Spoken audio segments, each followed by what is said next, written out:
So today, as always, we're going to do some lazy cooking, and we're going to make some pancakes. Now, you might think buying pancakes mix is foolish. It is a little bit, but these boxes are huge, and honestly, flour is $1 a pound about, and this is like $1.50 a pound, so it's not even that much different, and you don't have to mix a bunch of stuff together. So, if you want to make it easier on yourself, go ahead, buy pancake mix.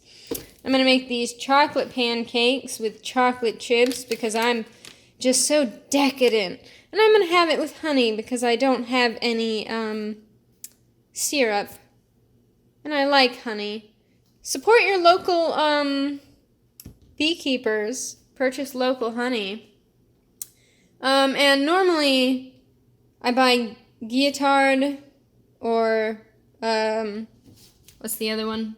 Ghirardelli.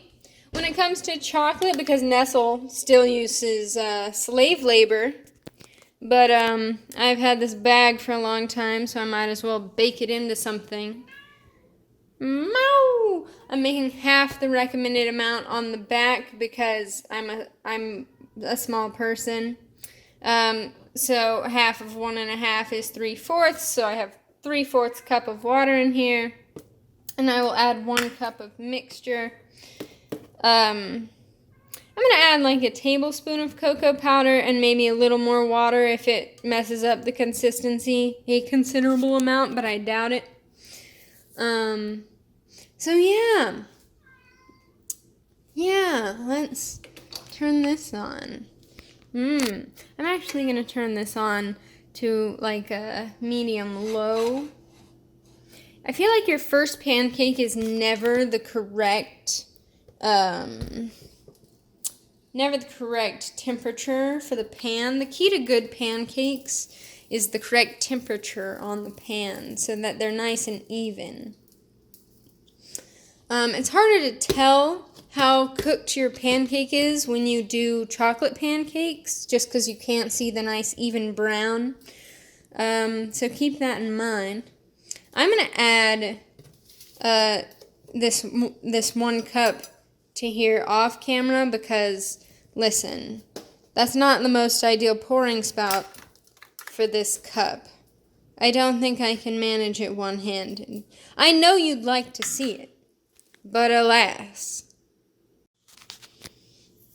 Alright, minimal damage with the pouring. It all made it in there. I'm gonna just, we eyeball everything in this kitchen. Like, there's no other way to do anything but eyeballing. I don't know how anybody else manages to cook, measuring everything out and taking like 8 hours. I mean, if I'm making a recipe and I know I really want to make it legit, I really want that thing to be a good recipe. This feels too watery. I know that if I want, a really nice recipe, that's probably fine.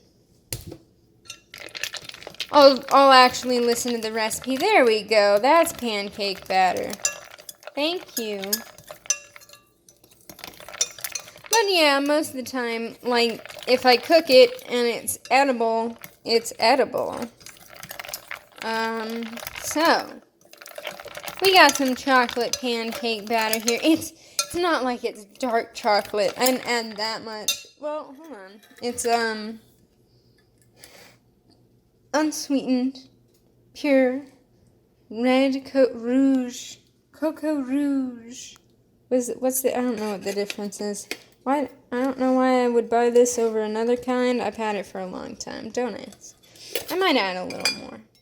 Just because, a little more chocolatey flavor in the cake bit.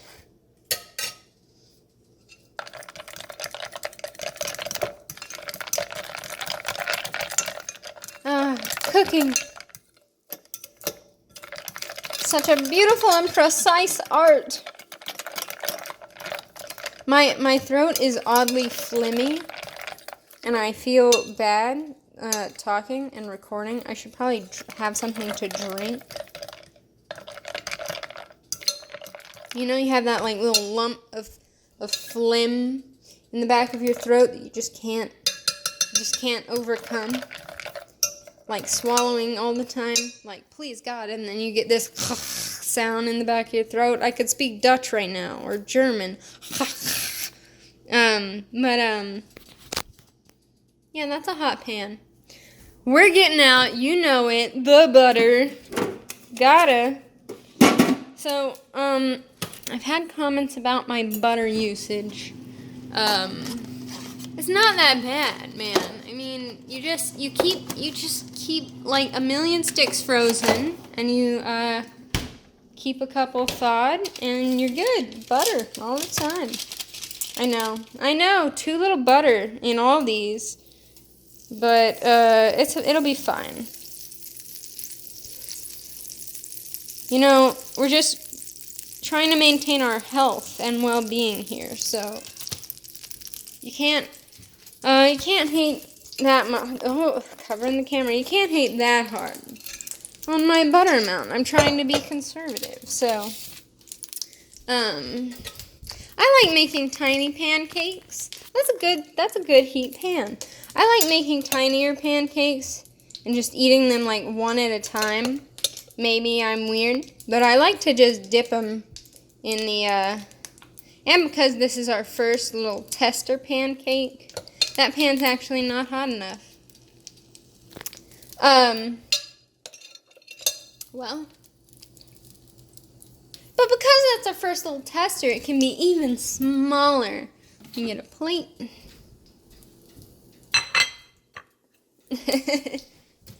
Oh, sorry, what? Okay.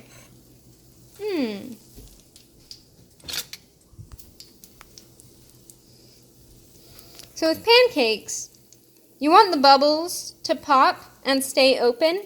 That's when you know you can flip it reasonably. I really buttered the hell out of this pan, didn't I? For the joke of it all. I hope you're happy.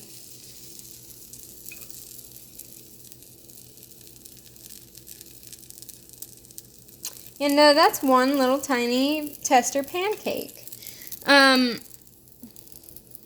Yeah. Basically, when you make a pancake, you want the bubbles to come like a quarter, half inch or so in on the edge. And you want the bubbles that pop to stay open. And that's how you know it's cooked. Then you flip it and you let it cook on this side about half the amount of time you let it cook on the other side. That's a little underdone. Just a little. I mean, it's not wet. That is cooked, but it could be better. That's okay. It's hard to get a nice, generous amount of this into... I'm just going to use this to eat with. Let's get a nice, generous, considerable pancake going in here. Hold on. Let me spread this butter out. All right. My ridiculous amount of butter. Chihiro, can you hold the camera? Should I set up a tripod? No, I'm too lazy for that. Oh, that would be work. That would be so much work. So much I might die. My arms might fall off.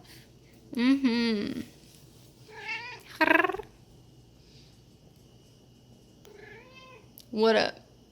Okay, so back to pancakes. Meow. Here, I'm just gonna set you right here against the fridge where I did last time for the cheese. And I'm gonna get a nice pancake in here. There we go. That's about the size I like my pancakes. Like, honestly, still very small, like palm of my hand size pancakes, but like I said, I like to be able to just take them and just eat them in one nice go. It's great. I don't have to do any cutting. if I put anything on it, like butter or syrup or honey or whatever, it's a nice even amount. You don't get weird soggy bits. Huge pancakes don't make sense to me. Why make a huge pancake? You make a reasonable sized pancake and it'll be delicious. Just the same. And they cook faster. So if you're impatient as hell, that's a great compromise also. I really did put too much butter on this pan, but you know what? So pancakes, I'll come back to you with a finished plateful. Pro tip before I show you my masterpiece over here. If you are getting this ring on the outside, it means either your pan is too hot or your batter is too thick, because in this case the pan is too hot. You can tell by the little pockets in there. It means that the center where you pour the batter or plop the batter down is cooking quite quickly compared to the edges that spill over as it cooks or heats up the batter. So, pan's too hot. Turn that heat down, which is what I did. I went back to about medium-low. Whatever. I'm almost done, so. Now, when you've finished your beautiful masterpiece of pancakes, you're going to want to dress it up with some semblance of health so that you don't feel as bad for having literal cake for breakfast, because let's face it, that's not healthy. But, that's alright. I'm ready for it. I know what I've done. Just gonna do this number, and I'm gonna take all the fancy Instagram photos. Nah, I'm just gonna eat this. And bam, beautiful. 2 little stacks of chocolate pancakes.